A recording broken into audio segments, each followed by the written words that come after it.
Coffee पर Kurukshetra show में मेहमानों द्वारा व्यक्त की गई राय और कमेंट्स उनके निजी विचार हैं। मेहमानों की राय को इंडिया टीवी या शो के होस्ट की राय न मानी जाए। इंडिया टीवी का मकसद किसी भी व्यक्ति या वर्ग की भावना को ठेस पहुंचाना नहीं है।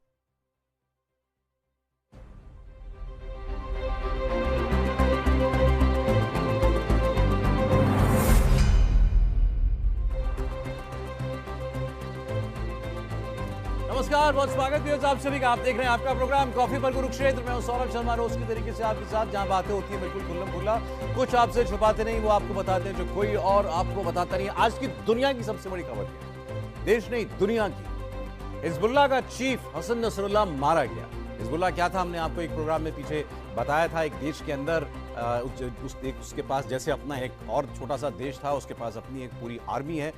अब उस आर्मी का क्या कैसे खात्मा कर रहा है इजराइल, और नसरुल्लाह का मारा जाना दुनिया के लिए कितनी बड़ी बात है, इस पर हम लोग आज बात करेंगे। लेकिन आप देखें जरा, पिछले साल 7 अक्टूबर को इजराइल के ऊपर हमास ने आतंकवादी हमला किया, 1200 लोग उसके मार दिए। एक साल में इजराइल ने क्या किया? उसने तब कसम खाई थी कि हम इसका बदला ऐसे लेंगे कि दुनिया देखती रह जाएगी, और वाकई दुनिया देखती रह गई। उसने हमास की सारी लीडरशिप खत्म कर दी। अब जो टॉप उनका लीडर है वो बचा है, वो कहां पर है पता नहीं किसी को, वो भी छुपता हुआ फिर रहा है। फिर हमास के समर्थन में हिजबुल्लाह ने लेबनान से उसके ऊपर हमले करने शुरू किए। अब उसने पिछले 2 महीनों में अपने टारगेट पर हिजबुल्लाह को लिया, और आज उसने उनके चीफ को, मुखिया को मार डाला। और अब इसकी पुष्टि पहले, थोड़ी देर पहले इजराइल की सेना ने की थी, अब उसकी पुष्टि हिजबुल्लाह ने भी कर दी है कि हसन नसरुल्लाह मारा जा चुका है। अब ये सब कुछ करके इजराइल ने क्या दुनिया के सामने एक टेम्पलेट पेश कर दिया, एक उदाहरण, एक नजीर बना दी है कि ऐसे भी अपने दुश्मनों का खात्मा किया जा सकता है। वैसे इजराइल इस बात के लिए जाना जाता रहा है कि जिसने भी उसको नुकसान पहुंचाया, चाहे वक्त लगा, उसको बख्शा कभी नहीं इजराइल ने। लेकिन यह तो बिल्कुल जंग करना, और जंग उस हद तक करना जहां आपका दुश्मन बिल्कुल बर्बाद हो जाए, इजराइल वो करके दिखा रहा है। अब इसका सबक क्या है हमारे जैसे देशों के लिए, भारत जैसे देशों के लिए? हमारे दुश्मनों की भी कमी नहीं है, और भारत भी अपने दुश्मनों को ठीक ठाक तरीके से उनके अंजाम तक पहुंचाता है। लेकिन जो इस वक्त इजराइल दुनिया में कर रहा है, क्या इसके बाद इस सारे दुनिया के सिक्योरिटी अपैरेटस को फिर से कुछ सोच विचार करने की जरूरत है? इस पर हम लोग आज बात करेंगे। हमारे साथ आज बहुत खास मेहमान है, आपका परिचय मैं करा रहा हूं, डॉक्टर शुभदा चौधरी से, founder middle east insight platform. Ma'am बहुत स्वागत है आपका। अच्छा शुभदा जी, जिस हिस्से की हम लोग दुनिया की बात कर रहे हैं ना, उस हिस्से में खुद रही हैं, वेस्ट बैंक में रही हैं मैम, और कहां, लेबनान में रही हैं, जॉर्डन, ओमान और इजिप्ट। तो ये तो सब वही इजराइल के सारे पड़ोसी। हाँ, लगभग वहां सब आपने, और वेस्ट बैंक बीच में बिल्कुल इजराइल के, वहां तो उनको, और काम ही उनका ये है कि इस रीजन की सारी मालूमात, सारी अंदरूनी बातें आप तक पहुंचाना। वो आज अपने प्लेटफॉर्म से पहुंचाती थी, आज हमारे प्लेटफॉर्म से पहुंचा रही है। बहुत स्वागत, बहुत सलाम। धन्यवाद। और लेफ्टिनेंट जनरल संजय कुलकर्णी साहब हमारे साथ हैं। जैसा मैं कह रहा था, भारत के दुश्मनों की कमी नहीं है, और उन दुश्मनों, उनमें से कई दुश्मनों को उनके अंजाम तक पहुंचाने में इनका 40 साल का योगदान रहा है भारतीय सेना में। सर बहुत स्वागत, बड़े लंबे अरसे बाद मुलाकात हो रही है। Thank you very much sir. और रोज की तरीके से हमारे बहुत खास मेहमान प्रदीप सिंह जी प्रोग्राम में मौजूद हैं। प्रदीप जी बहुत स्वागत सर आपका। मैम पहले तो नसरुल्लाह का मारा जाना, पहले तो इजराइल ने किया क्या है, ये पिछले 1 साल से जो वो कर रहा है, हमास की लीडरशिप खत्म, हिजबुल्लाह की लीडरशिप खत्म, व्हाट नेक्स्ट? ये सारे वेस्टर्न नैरेटिव्स हैं जो हमें फीड किए जा रहे हैं, क्योंकि हिजबुल्लाह या फिर हमास कोई ऑर्गेनाइजेशन सिर्फ नहीं है, ये ग्रासरूट्स लेवल मूवमेंट का, सोशल मूवमेंट का एक आइडिया है। ये किसी भी लीडरशिप, हॉरिजॉन्टल या वर्टिकल लीडरशिप के डेड होने से ख़त्म नहीं होने वाला है। इनका शुरुआत ही जैसे 1978, 1982 इजराइल का जो इन्वेजन था लेबनान में, हमास का जो पूरा ओरिजिन है इन 2005, 2006, ये as a response, retaliatory response हुआ। ये आइडियाज़ हैं, मूवमेंट्स हैं। ये नसरल्लाह, जैसे अयतुल्लाह खामेनी ने अभी बोला है, भले ही इज़ 85 ईयर्स ओल्ड और वो अपना सक्सेसर ढूंढ रहे हैं, लेकिन जैसे उन्होंने भी अभी ये बोला है, ईरान ने भी पुष्टि की है कि इस तरीके के डेथ ट्रैप से कोई फ़र्क नहीं पड़ेगा। इसके साथ आपको ये भी ध्यान देना है कि बीरुत में मैसिव लेवल पे कारपेट बॉम्बिंग चल रही है। बिल्कुल। डारिया में अभी 2 घंटे पहले भी हुई है। बेका वैली में, सदर्न लेबनान में 30,000 लेबनीज सिविलियंस, जिनका हिजबुल्लाह से कोई लेना देना नहीं है, वो सीरिया गए हैं। रिफ्यूजी की तरह। सीरिया से इतने सारे मेडिक्स आ रहे हैं लेबनान वहाँ मदद करने के लिए, रैंडमली वहाँ कभी भी बॉम्बिंग हो रही है। इजराइल अगर ये दिखाना चाहता है over the period of time कि हाँ, भले ही उनके प्राइम मिनिस्टर के ऊपर कितने भी करप्शन केसेस हैं, कितनी भी ह्यूमन लाइफ का यहाँ पे कॉज गया है, अगर वो ये दिखाना चाहता है, यूएनजीए के मीटिंग में बहुत कम लोगों ने उनके ब्लेसिंग और कर्स वाले मैप को देखा है कल, लेकिन अगर वो ये दिखाना चाहता है कि योआव गलांत, नेतन्याहू इजराइल को इस तरीके से, इस टेम्पलेट से बचा के रख सकते हैं, जब खुद इजराइल की सिविल सोसाइटी में एक सिविल वॉर होने की गुंजाइश है। वहाँ अक्टूबर 7 लास्ट ईयर से पहले ही इजरायली सिविलियंस नेतन्याहू के करप्शन स्कैंडल्स पे और जिस तरीके से वो जुडिशरी को कंट्रोल करना चाहते हैं उस पे कंटिन्यूअसली प्रोटेस्ट कर रहे हैं। ये आइडियाज जो हैं, जैसे कि मुझे एक पैलेस्टीनियन ने बोला था कि जब दो एलिफेंट्स लड़ते हैं ना मैम, तो हमेशा दर्द जो है वो घास को होता है। ये बात बिल्कुल ठीक है। तो सिविलियंस जो हैं, जो इनोसेंट सिविलियंस हैं, ना हमास को उसकी फर्क है, ना हिजबुल्लाह को उसकी फर्क है, ना आईआरजीसी को उसकी फर्क है, ना इजराइल की डिफेंस को फर्क है। ठीक है। और ये मैसिव रिफ्यूजी क्राइसिस क्रिएट करेगा। इसलिए क्योंकि वो अपने आप में एक बहुत बड़ी बहस है। मैं आज जो बात करना चाह रहा हूं वो इजराइल के मिलिट्री ऑब्जेक्टिव्स की बात करना चाह रहा हूं। आपने भी एक बात कही कि इससे हमास और हिजबुल्ला खत्म नहीं होगा, और मुझे लगता है हम सबसे बेहतर ये बात इजराइल खुद समझता होगा, क्योंकि वो तो जब से पैदा हुआ है तब से ही सब कुछ ये चल रहा है। तो उसका जो मिलिट्री ऑब्जेक्टिव है कुलकर्णी साहब, वो उसको किस तरीके से मीट करने की कोशिश कर रहा है, वो उस दिशा में कैसे बढ़ रहा है, वो है क्या? देखिएगा, इजराइल हर हमेशा चाहता था कि इन सब के साथ रहे, चाहे टू स्टेट थ्योरी के साथ कई एक इजराइल के अंदर भी चाहते हैं कि टू स्टेट हो, पर नेतन्याहू मुझे लगता है कि इसके थोड़े बहुत विवाद में है कि टू स्टेट थ्योरी सक्सेसफुल होगा या नहीं होगा। हार्डलाइनर्स की भी हार्डलाइन। लेकिन सवाल ये है कि जब इजराइल ने काफ़ी कोशिश की अक्टूबर 7 से पहले भी, और स्पेशली नेतन्याहू ने जिस प्रकार से फिलिस्तीनियों को अंदर आने दिया, उनको काम दिया और इस प्रकार से उन्होंने नज़दीकी लाने की कोशिश की, सोच करके कि काफ़ी कुछ शायद सुधर जाए। कतर को कहा या आप गाज़ा पट्टी में उनको जितनी मदद कर सकते हैं करिए। तो ये सब क्या दर्शाता है कि इजराइल चाहता था कि इन सब के साथ रहे, लेकिन हमस, हिजबुल्लाह और हूदी, ये तीनों संगठन जो हैं ये प्रॉक्सीज हैं ईरान के।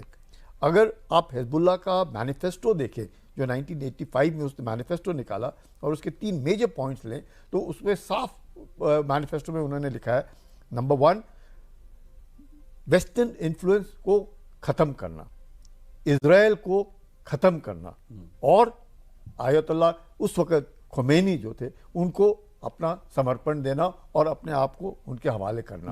इसके चार्टर, ये हिजबुल्लाह का मैनिफेस्टो है 1985 का। हिजबुल्लाह खुद ही खड़ा हुआ 1982 में, क्योंकि लेबनान में सिविल वॉर हुआ 1975 टू 1990, और उसके दौरान ये हिजबुल्लाह खड़ा हुआ। और कब किसने हुआ, उससे पहले कहाँ हुआ, जॉर्डन का सिविल वॉर हुआ, और जॉर्डन के सिविल वॉर में यासर अराफात जो पीएलओ जॉर्डन के अंदर थे उनको ढकेला गया और वो कहाँ चले गए, लेबनान चले गए। और लेबनान में साउथ लेबनान से लगातार नॉर्दर्न इजराइल के ऊपर हमला करते रहे, कौन, यही यासर अराफात। और फ़लस्तीनियों के बीच में और जॉर्डन के बीच में जो हम लोग बात करते हैं ब्लैक सितंबर, और ब्लैक सितंबर में किसने मदद की फ़लस्तीनियों को मारने के लिए, और वो भी एक दो नहीं, 25,000 फ़लस्तीनियों को किसने मारा, जॉर्डन ने। जॉर्डन ने, किंग हुसैन ने मरवाया। किससे मरवाया, ये भी बहुत बड़ी बात है, ज़ियाउल हक पाकिस्तान के वो ब्रिगेडियर थे, और उधर जा करके उनको बुलाया गया, उनके ब्रिगेड के द्वारा 25,000 फ़लस्तीनियों को मारा और भगाया गया। कहाँ, लेबनान में गए। लेबनान में जाकर इस तरह की कार्रवाई शुरू की उन्होंने, फिर से इजराइल के ऊपर हमला। इनका मकसद एक ही रहा है कि यहूदियों को और इजराइल का खात्मा, चाहे वो हमास सुन्नी, हिजबुल्लाह शिया, और आपका हुदी शिया, यानी कि शियाइट ऑर्गेनाइजेशन इनका। और 1979 के रेवोल्यूशन के बाद, ईरान में जो रेवोल्यूशन हुआ उसके बाद ये तीनों जो प्रॉक्सीज आए उसके द्वारा। थोड़ी सी बात में आगे बढ़ाता हूँ। एक आपको वो रोज जो मैं आपसे एक दरखास्त करता हूँ, #कॉफी पर कुरुक्षेत्र, भेजिए अपने सवाल, अपने कमेंट्स।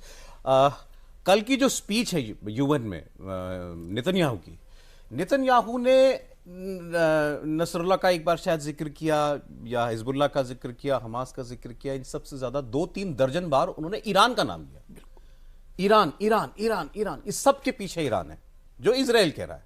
और आज की खबर यह है कि हसन नसरुल्लाह के मारे जाने के बाद आयतुल्लाह खुमैनी, ईरान के supreme leader, he is into hiding. उनको किसी सुरक्षित जगह पर ले जाया गया है। इससे बड़ी खबर मेरे ख्याल से क्या हो सकती है सर इस पूरे रीजन के लिए, आयतुल्लाह खुमैनी को अगर जान का खतरा हो इजराइल से? नहीं, देखिए, जो आपने बात अभी कही नेतन्याहू के भाषण की यूएन जनरल असेंबली में, जिस तरह से ईरान का नाम लिया, एक फिलोसफर हुए हैं चाइनीज, शुनजू, सर जानते होंगे बहुत अच्छी तरह से, हर मिलिट्री एकेडमी में उनकी किताब, पतली सी किताब है, आर्ट ऑफ वॉर पढ़ाई जाती है। तो कहते हैं दो चीज़ें, अगर आपको युद्ध जीतना है तो दो चीज़ें जाननी चाहिए, एक अपने को जानिए, दूसरा अपने दुश्मन को जानिए। और अपने दुश्मन को जानते हैं, अपने को नहीं जानते हैं तो 50% चांस है आप जीत जाएंगे। लेकिन अगर अपने दुश्मन को भी नहीं जानते, अपने को भी नहीं जानते, तो 100% हारेंगे। तो इस समय जो ईरान की स्थिति है मेरी नज़र में वही है, या हिजबुल्लाह की कह लें, फ्रंट तो हिजबुल्लाह है, ईरान तो पीछे है। तो ईरान को ये, हिजबुल्लाह को मालूम नहीं है कि किससे लड़ रहे हैं, उसकी ताकत क्या है। 4000 पेजर बॉम्ब, ये कोई सामान्य घटना नहीं है। दुनिया का कोई देश इस तरह से न प्लान कर सकता है। प्लानिंग से बड़ी चीज होती है एग्जीक्यूशन। प्लानिंग तो कोई भी, आप जो ड्राइंग रूम में बैठ के आप जो है प्लानिंग कर सकते हैं, कुछ भी योजना बना सकते हैं। एग्जीक्यूशन कैसा होता है, उसमें इजराइल का कोई जवाब नहीं है। और इजराइल को ये दोनों बातें मालूम है कि उनका दुश्मन कौन है, कैसा है, और उनकी अपनी ताकत क्या है। और आप देखिए इस समय दुनिया की स्थिति देखिए, अरब वर्ल्ड की स्थिति देखिए, आप बताइए कि ये सब कुछ हो रहा है, अरब देशों में से कौन सा देश सामने आ रहा है समर्थन में? रिफ्यूजीज को लेने के लिए कौन तैयार है? आज मैं कई खबर देख रहा था, इजिप्ट ने सीधे मना कर दिया। कोई और अरब देश नहीं कह रहा कि हम रिफ्यूजीज को लेंगे। तो ईरान के साथ कौन खड़ा है? ईरान को अगर लड़ाई लड़ना है तो यह भी सोचना होगा कि हमारे साथ कौन खड़ा है। आप नेतन्याहू का भी यूएन जनरल असेंबली के भाषण का जिक्र कर रहे हैं। मैं कह रहा हूं जब वो अभी पिछले दिनों अमेरिका गए थे तो ज्वाइंट सेशन को जो उन्होंने एड्रेस किया यूएस कांग्रेस के, उसमें देखिए स्टैंडिंग ओवेशन की संख्या गिनिए, और वो क्या कह रहे हैं कि तब तक ये लड़ाई खत्म नहीं होगी जब तक हिजबुल्लाह का खात्मा नहीं होगा। उस समय हमास की बात ज्यादा थी तो हमास की बात कर रहे थे कि हम जब तक एक एक को खत्म नहीं कर लेंगे तब तक ये लड़ाई रुकेगी नहीं, और हम किसी के कहने से रुकेंगे नहीं। और अमेरिका की पूरी अमेरिका और फ्रांस ने एक शांति समझौते, एक सीज फायर की घोषणा कर दी, और उसके थोड़ी देर बाद इजराइल ने मना कर दिया, नो सीज फायर। तो उनका बड़ा सीधा सा, देखिए इतना सा देश है, वो अपने जज्बे से जो है, सर्वाइवल इंस्टिंक्ट जो है उनकी, वो उनको जिंदा रखे हुए है। उनको मालूम है कि मारेंगे तो बचेंगे, अगर नहीं मारेंगे तो बच भी नहीं पाएंगे। तो इसलिए वहां कोई कंफ्यूजन नहीं है। सर मैं जो समझना चाह रहा हूं ना, आज जैसे एक उदाहरण देते हैं, भारत पाकिस्तान का उदाहरण देकर के बात करते हैं। वैसी सिचुएशन नहीं है, मैं जानता हूं, उधर कोई पाकिस्तान जैसा मुल्क नहीं है। पाकिस्तान की ठीक ठाक ताकत है, जनरल साहब बाकी ज्यादा आपको बताएंगे। तो लेकिन हमारी भी जंगें हुई पाकिस्तान के साथ, कारगिल जैसी भी लड़ाई हुई, जिसको हम लोग वॉर नहीं बोलते हैं, कॉन्फ्लिक्ट बोलते हैं। और ये जो आप आतंकवादियों के साथ जो हमारी मुठभेड़ें चलती रहती हैं, वो एक लो इंटेंसिटी वॉर हम लोग लड़ ही रहे हैं दशकों से।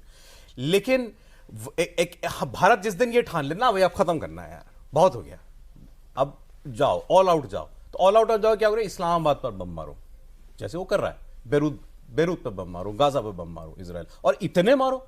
एक दिन में 1300 ठिकानों पर हमले हुए हैं, 550 लोग एक दिन के अंदर मारे गए थे ये भी बेरूत के अंदर। या आप रावलपिंडी में साहब उनके हेडक्वार्टर, आर्मी हेडक्वार्टर पर बम मारो। वो हुआ कि अब जैसे भारत ठान ले कि बस नथिंग डूइंग, अब खत्म करो, एक बारी में किस्सा खत्म करो। इजराइल वो कर रहा है। भारत के पास ऑप्शंस बहुत हैं जो इजराइल के पास नहीं है।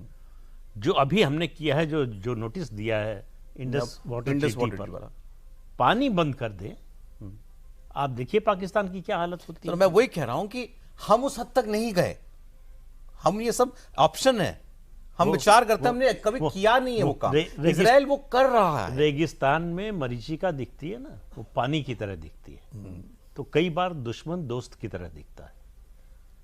तो हम अपने दुश्मन को दोस्त की तरह देखने की आदत हमको हो गई कि बस लेकर चले गए, ये समझौता कर लिया, नेहरू लियाकत पैक्ट हो गया, हर समय कोशिश करते रहे कि ये करेंगे तो बात बन जाएगी। तो इजराइल और फिलिस्तीन के बीच में भी चलता ही आ रहा है, दोस्ती कराने की कोशिश तो बहुत बार हुई है। नहीं, एक सेकंड, मैं ये बोलना चाहूंगी सर, जैसे आपने बोला कि नेतन्याहू अभी यूएस कांग्रेस गया था, उसको इतना जॉइंट स्टैंडिंग ओवेशन मिला, लेकिन हमें ये भी जानना है ना कि इजरायली लॉबी AIPAC कितना इन्वॉल्व है इजरायली इलेक्शन में। 5 नवंबर को अमेरिका का इलेक्शन होने वाला है। कमला हैरिस, डोनाल्ड ट्रंप दोनों इवेंजेलिकल्स और जूइश लॉबी से इम्पैक्टेड हैं। पहली बात तो ये। दूसरी बात ये है, अभी उसने एक मैप दिखाया था जिसमें पूरा का पूरा वेस्ट बैंक गायब था। यहाँ पे अभी साइलेंट एनेक्सेशन वेस्ट बैंक का चल रहा है। और तीसरी सबसे बड़ी बात है, अगर टेम्पलेट अगर हम इजराइल का देख रहे हैं तो international law, Geneva convention, human rights abuse, ये सारी चीज़ों का क्या परिणाम होगा? क्या यूनाइटेड नेशंस एक फंक्शनिंग अथॉरिटी अब है कि नहीं, कि कोई भी कंट्री किसी पे भी या नॉन स्टेट एक्टर पे इस तरीके से अटैक कर सकता है? और इजराइल की बात कर रहे हैं। मोहम्मद यूनुस न्यूयॉर्क में खड़े होकर कह रहा है कि हमने प्लान करके ये बांग्लादेश में जो कुछ किया, तो क्लिंटन और उनके 1000 लोग मारे गए। कहां है ह्यूमन राइट्स की बात? किसी ने की क्या? अमेरिका तो कभी ह्यूमन राइट्स की बात नहीं करेगा। फिर कौन करेगा? कोई काम नहीं। लेकिन इंटरनेशनल लॉ, आप सिलेक्टिव नहीं हो सकते कि बांग्लादेश में चुप रह जाएंगे, इजराइल जो करेगा। जो वो कह रही हैं, एक लाइन में इसका जवाब दिया जा सकता है, जिसकी लाठी उसकी भैंस।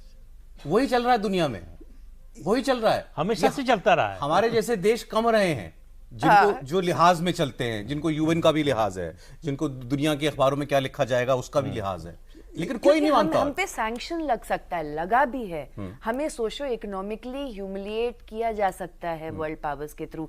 हमें हमेशा एक, या तो आप इस कैंप में रहिए, या तो अमेरिकन या चाइनीज या सोवियत यूनियन, किसी एक कैंप में रहिए। हम नॉन अलाइंड रहने के बावजूद भी CIA, MI6, सोवियत यूनियन, इन सब के पावर्स से अलग है। इजराइल कंपैरेटिवली हमसे बहुत ज्यादा, भले ही वो दिल्ली NCR से बड़ा नहीं है, लेकिन हमसे बहुत ज्यादा पावरफुल है। उसको न्यूक्लियर ओपेसिटी है। हमारे साथ न्यूक्लियर NPT पे कितने सारे चर्चा हुए थे, आप खुद सोचिए। तो हमें तो उतनी गुंजाइश ही नहीं है, हमें तो वो स्पेस ही नहीं है कि हम मैं तो साफ कहता हूँ, इजराइल ने दुनिया भर के दादाओं से दोस्ती कर रखी है। उसके दोस्त है, अमेरिका उसका दोस्त है, वो जो करे सब माफ है। वो कर रहा है ना, वो तो खुलेआम कर रहा है। नहीं, अमेरिका जो है वो इजराइल के साथ खड़ा है। 2 उसके एयरक्राफ्ट कैरियर्स अभी उधर हैं, 40,000 ट्रुप्स उधर हैं, उसके अलावा और भेज रहा है। मकसद क्या है कि इजराइल जो है, और आज की तारीख में चाहे ट्रंप जीते या कमला हैरिस जीते, इजराइल के पीछे वो खड़े दिखेंगे। कोई फर्क नहीं पड़ता कौन जीता है। और अभी आपने एक शब्द इस्तेमाल किया, जूविश लॉबी। तो Zionist, actually Zionist lobby. Zionist तो थोड़ा दुनिया में बड़ा कंट्रोवर्शियल शब्द है। चलिए मैं जूइश लॉबी कहूंगा। तो they are proud of their, वो अपनी वो लॉबी है तो है, वो उनके हक में काम करती है। नहीं, रिफ्यूज निक्स का कैटेगरी आ रहा है जिसमें बहुत सारे जेनजी के इजरायली जूइश, जो कोलंबिया यूनिवर्सिटी में, आपके बहुत सारी यूनिवर्सिटीज में जो प्रोटेस्ट मूवमेंट चला था, they are actually leaving military conscription mandatory. Maybe उनको जेल होता है। शुभदा जी, मैं ये कह रहा हूं, आप जो कह रहे हो सही होगा, लेकिन आज तक तो यही चलता आया। अमेरिका में जूइश लॉबी हावी है। अमेरिका के बड़े बिजनेसमैन जो हैं, टेक्नोलॉजी, इकोनॉमी, उनके पास इकोनॉमी है, टेक्नोलॉजी है, कंट्रोल करते हैं टेक्नोलॉजी पूरा का पूरा। और वो इजराइल को अपनी बर्थ लैंड मानते हैं, होमलैंड मानते हैं, उसको वो मानते हैं। इसमें गलत सही में नहीं जा रहा मैं, वो मानते हैं और वो कह रहे हैं हाँ भैया हमको यहीं रहना है, तुम हमको खत्म करना चाहते हो तो उससे पहले हम तुमको खत्म कर देंगे।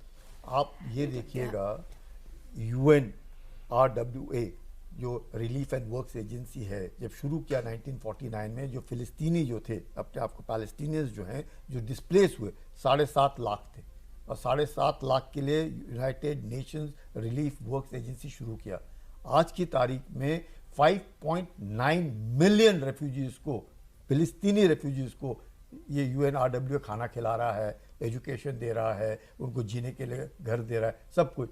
उस पर बिलियंस ऑफ डॉलर्स खर्च कौन कर रहा है? America, European union.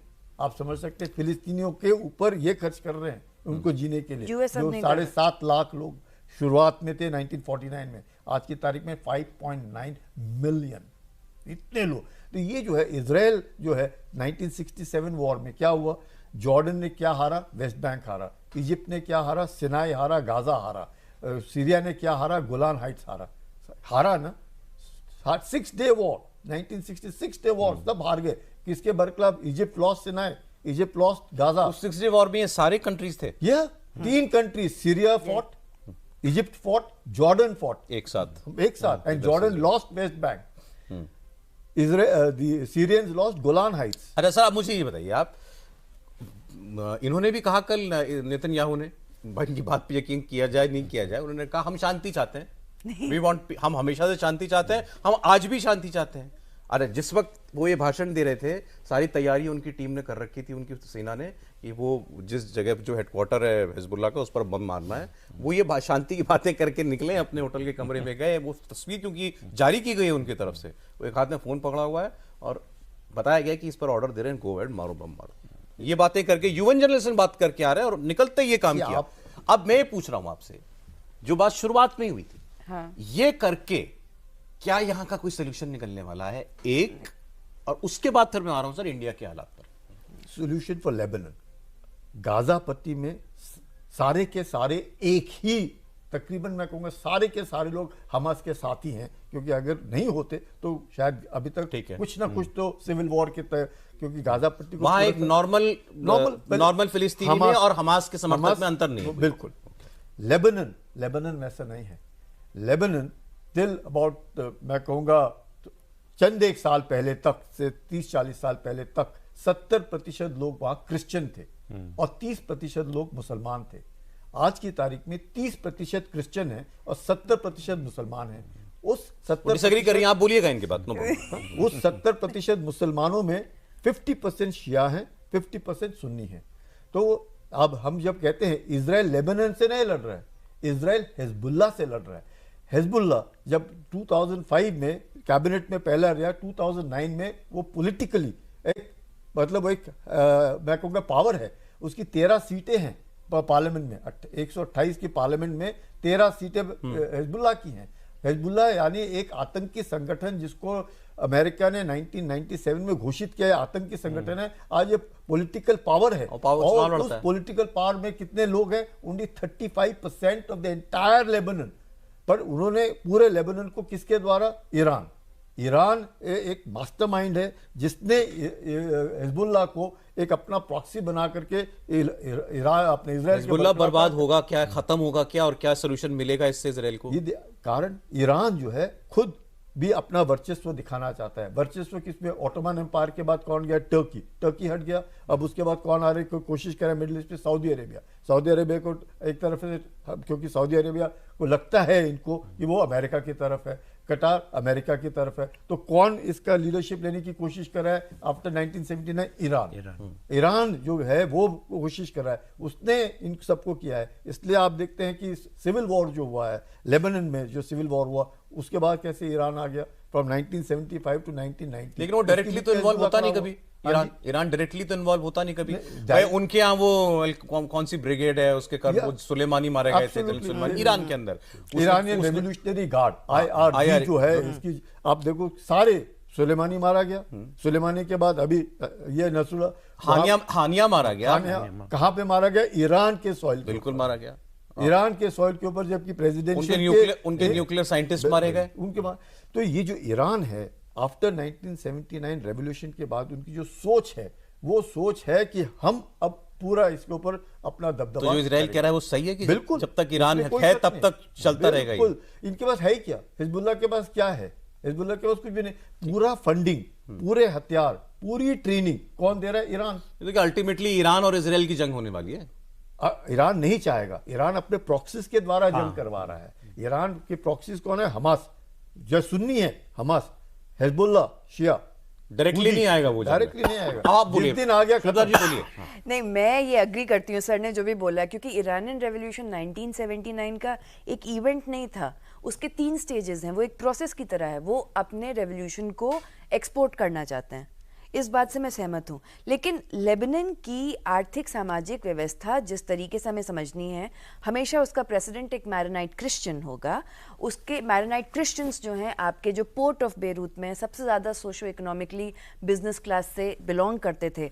जो आपके सुन्नीस थे वो आपके प्राइम मिनिस्टर होंगे, स्पीकर ऑफ द हाउस शिया होगा। शिया वहां पे हमेशा socio economically before even after French colonialism बहुत ज्यादा डिसएडवांटेज कम्युनिटी रही थी हमेशा से, जिसका फायदा हिजबुल्लाह ने उठाया उनको रेडिकलाइज करने के लिए। दूसरी बात जो बहुत इंपॉर्टेंट है कि अगर ईरान, ये तो वही वाला एक वर्बेटिम चल रहा है जैसे बुश ने बोला कि WMDs हैं इराक के पास, WMDs हैं इराक के पास और इन्वेजन हो गया। ठीक। अब ईरान के पास न्यूक्लियर रिएक्टर्स है, ईरान के पास न्यूक्लियर रिएक्टर्स है, इजराइल के पास न्यूक्लियर ओपेसिटी है। ये सिमेट्रिकल वॉरफेयर नहीं होगा, ये एसिमेट्रिकल वॉरफेयर होगा। हमारी डायस्पोरा इजराइल में भी है, अदानी ने इन्वेस्ट किया है हाइफा पोर्ट में, more than 60-70,000 people from Haryana Punjab वो गए हैं वहां काम करने के लिए। हमारी डायस्पोरा लेबनान में भी है।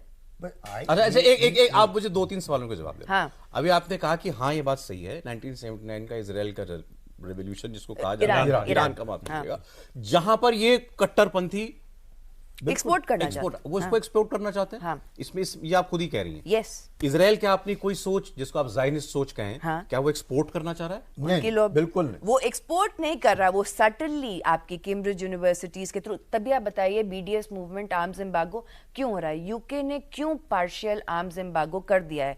क्यों Spain, Italy state of Palestine को रिकॉग्नाइज करने जा रहे हैं? कोई तो रीजन होगा ना। भाई एक आदमी अपनी ताकत से कंटेन करने की कोशिश कर रहा है, दूसरा आदमी अपनी ताकत फैलाने की कोशिश कर रहा है। आप सोशो इकोनॉमिक ईरान की बात कर रहा हूं। नहीं, दोनों अपना फैलाने की कोशिश कर रहे हैं। एक अपनी इंटेलिजेंस, अपनी टेक्नोलॉजी, अपने एक्सपोर्ट्स। हमारा भी डिफेंस वहां पे है। और ईरान क्या एक्सपोर्ट कर रहा है? अपना रेवोल्यूशन, अपनी आइडियोलॉजी, अपना radicalism. Yes, radicalism, Shiite radicalism. Yes. तो ईरान के पास रेडिकलिज्म मतलब सीधे सीधे कहिए टेररिज्म। सर, तो कारपेट बॉम्बिंग लेबनान के ऊपर भी जो हो रही है वो भी टेररिज्म है, वो भी इंटरनेशनल लॉ के खिलाफ है। सिविलियंस इतने ज्यादा जो मर रहे हैं वो भी टेररिज्म है। नहीं, हर चीज को टेररिज्म कैसे कह देंगे? टेररिज्म का तो कोई डेफिनेशन हम ही नहीं है, पाकिस्तान सर। से हमारा युद्ध हो, हम पाकिस्तान पर बम गिराएं तो टेररिज्म हो गया। ये कौन सी तुलना है भाई? भाई जो पाकिस्तान कर रहा है 30 साल से हम जो है लो इंटेंसिटी वॉर जो है लड़ रहे हैं, वो पाकिस्तान जो है सप्लाई कर रहा है टेररिस्ट, हम उसके खिलाफ एक्शन ले। मतलब आप ये कहेंगे कि सर्जिकल स्ट्राइक हुई दुनिया में टेररिज्म था? दुनिया में कोई डेफिनेशन नहीं है। तो कौन कंट्री कैसे टेररिज्म को कैसे यूज करेगा, तो वही बात हो गई मेरी। अच्छा फिर एक बात बताइए, आप तो उस रीजन के एक्सपर्ट है।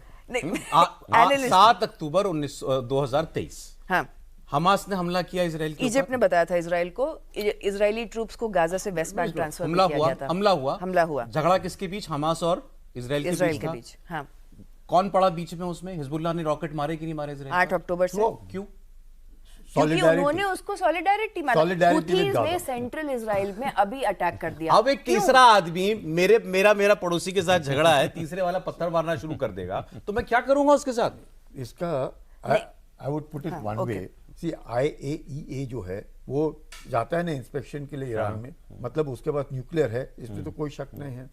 अब जहां हिजबुल्लाह का 1.5 लाख से 2 लाख रॉकेट, 30,000 से लेकर के 50,000 सैनिक, ड्रोन्स, टैंक्स, आर्टिलरी हिजबुल्लाह के पास है। ईरान का प्रॉक्सी है, हमास ईरान का प्रॉक्सी है। हमास ने 7 अक्टूबर को जो किया सबको मालूम है, 1200 आदमी मारे, कोई शक नहीं है। उसके बाद जो हमला हुआ, ये लगातार जो फायर कर रहा है हिजबुल्लाह, क्यों कर रहा है? नेतन्याहू अपने हॉस्टेजेस को वापस क्यों नहीं ला रहा है? वो बाकी सारे लोगों को मार रहा है। अपने छोड़ कहां रहा है हमास? वो तो उन्होंने कल भी कहा कि आप रिलीज करो। नहीं, सीज फायर के बिना कैसे हॉस्टेज डील होगा? ये तो इजरायलियों को भी खुद पता है। वो कह रहा था हॉस्टेज दे दो, उसके बाद सीज फायर की बात करेंगे। वो होगा ही नहीं, क्योंकि बैलेंस्ड अप्रोच चाहिए। अभी भी जब पहला आप हमारे लोगों को उठा ले जाइए, उसके बाद कहिए कि जो है बैलेंस अप्रोच। लेकिन साथ तो बात तो इस्माइल हानिया को मार दिया। शुरू किसने किया? इस्माइल हानिया को, मीडिएटर को मार दिया। नहीं, अरे हानिया तो बाद में मारा गया, होस्टेज सिचुएशन पहले आई। लेकिन पहला तो हम बाद की बात कैसे पहले कर लेने लगेंगे? स्टेप्स में हुआ है ये स्वैपिंग। जब पूरा अटैक हुआ था तो आपके नवंबर में होस्टेजेस के साथ कुछ होस्टेजेस को रिहा किया गया था। कुछ को ना, सबको क्यों नहीं किया गया था? होस्टेज बनाया क्यों? अरे एक है मान लीजिए, ये पूरे क्यों है सब होस्टेजेस हैं, सारे इजरायली, सारे पैलेस्टीनियन क्यों होस्टेज है दूसरी कंट्री में, दूसरी कंट्री का? अच्छा सर सुने तो अब जरा थोड़ा सा अपनी तरफ आ जाए। आखिरी के 2-3 मिनट बचे हैं सर। कल पाकिस्तान के प्रधानमंत्री ने सर स्टेटमेंट दिया यूएनजी में कि भारत हमला करने वाला है, भारत हमला करने वाला है, जो कश्मीर का हिस्सा उसने कब्जा करके रखा है वो उस पर अटैक कर देगा, लेकिन हम जवाब देंगे। एक तो अचानक से कहाँ से बात आ गई कि भारत हमला करने वाला है हमारे ऊपर। अच्छा, एनीवे, फिर यहाँ से हमारे यहाँ प्राइम मिनिस्टर ने आज बोला, याद दिलाया कि आज ही सर्जिकल स्ट्राइक हमने की थी। योगी आदित्यनाथ जम्मू में कैंपेन कर रहे हैं, पीओके में। उन्होंने कहा पीओके आएगा, जरूर आएगा। और वो जो बात आप शुरुआत में कह रहे थे कि पानी का नल भी हमारे पास ही है, हमारे पास वो तरीका भी है। तो ये अचानक से पाकिस्तान का प्राइम मिनिस्टर कह रहा है जंग, भारत हमला करेगा, अब यहां से ऐसी बातें हो रही हैं। नई बात नहीं है। इमरान खान को याद कीजिए, वो तो कह रहे थे कि आने वाला है, भारत अटैक करने वाला है, इतने बजे मैदान में खड़े हो गए कि अब भारत अटैक करने वाला है।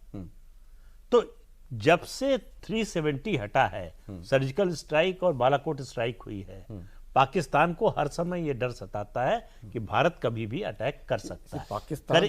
पाकिस्तान जो है, डिस्पाइट द सिमला एग्रीमेंट, हमने 93,000 उनके पीडब्ल्यूज वापस किए। उस वक्त ये था कि इट विल बी बायलैटरल, पर पाकिस्तान हमेशा यूएन जनरल असेंबली में कश्मीर आज बहुत सारे लोगों को ये इजराइल की जंग के हालात के बीच ये लग रहा होगा क्या भारत भी कुछ ऐसा करे, सोचना चाहिए, और क्या हम कर सकते हैं पाकिस्तान के साथ एक कोई परमानेंट सोल्यूशन हासिल करने के लिए? पाकिस्तान अगर दोबारा सोचे तो मुझे लगता है वैसे ही करना चाहिए। पाकिस्तान को जवाब वैसे ही मिलना चाहिए जैसे हम लोगों ने सर्जिकल स्ट्राइक, बालाकोट किया। ये है कि पाकिस्तान मानने वाला नहीं सर, उससे बहुत आगे की बात हो रही है। जिस तरीके जो इजराइल कर रहा है वो तो उससे काफी आगे की बात। भारत विरोध पाकिस्तान के एग्जिस्टेंस पर टिका। पाकिस्तान अपने एग्जिस्टेंस को कैसे जस्टिफाई करेगा अगर भारत का विरोध नहीं करेगा? Because hate India. हम क्या करेंगे, सवाल ये सर। तो हम वही करेंगे जो सर्जिकल स्ट्राइक में किया, जो हमने बालाकोट में किया। ये हर बार अगर पहले से कर रहे ये रिएक्शन है, ये भी रिएक्शन था, सर्जिकल स्ट्राइक भी रिएक्शन था, एयर स्ट्राइक भी भारत का रिएक्शन था। हम पर हमला हुआ, हमने जवाब दिया।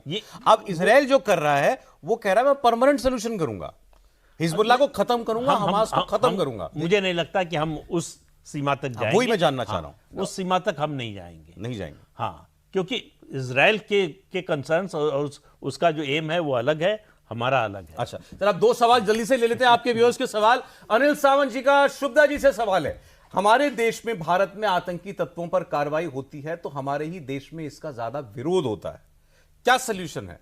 वो टेररिज्म से लास्टिंग पीस की बात नहीं, इजराइल में भी होता है। इजराइल के भी सिविलियंस करते हैं, वहां पे माओ ज़ेनॉन के काम आप देखिए, बहुत सारे पीस एक्टिविस्ट हैं, बहुत सारा प्रोटेस्ट चल रहा है। हम it's not just about India Israel.